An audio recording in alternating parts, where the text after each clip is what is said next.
এই রিয়া, আজকে কিন্তু আমরা 6টার মধ্যে ঠাকুর দেখতে বেরোবো। তুই কিন্তু লেট করিস না। তো শ্বশুর শাশুড়ির জন্য আবার রান্না করতে বসে যাস না কিন্তু। ঠিক আছে বাবা, আমি তাড়াতাড়ি বেরোবো। ঠিক আছে, লেট করিস না, যা টাটা। রেডি তো হয়ে গেছি, এবার রিয়াকে একটা ফোন করি, দেখি ও রেডি হয়েছে কিনা। হ্যালো, রেডি হয়েছিস তুই? না রে, এই তো হচ্ছি।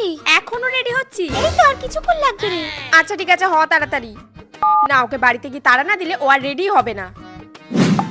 কি রে রিয়া, ঘুরতে যাবি না? এখনো রেডি হসনি? এই তো হয়ে গেছি, দাঁড়া। আর এই তো দেখ, আর একটুখানি বাকি আমার। একটু করে করে তো আমি বাড়ি থেকে তোদের বাড়িতে চলে আসলাম। এখানে তো বললেই হয়ে যাবে, একটুখানি দাঁড়া। ঠিক আছে, তাড়াতাড়ি হ, আমি বসলাম। উফ, ভাল লাগে না।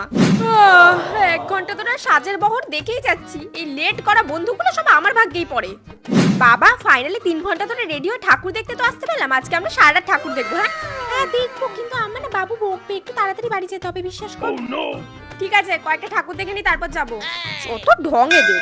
চল পরের প্যান্ডেলে যাই। চল। এই চল, আরো 4-5টা ঠাকুর দেখবো। এই শোন না, আর দেখা হবে না রে, আমার বর বকবে, বিশ্বাস করে আমি বাড়ি যেতে হবে। তুই বরকে ভয় পাস নাকি? আর এখন বিয়ে হয়ে গেছে, বুঝতেই তো পারছি। বিয়ের আগে তো কত ঘুরতি রে, এখন বর বর করে। আরে বিয়ের পরে এগুলো হয় না, চ আমার ভালো লাগছে না, চ।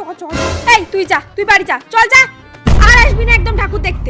যত সব বর পাগল মেয়ে।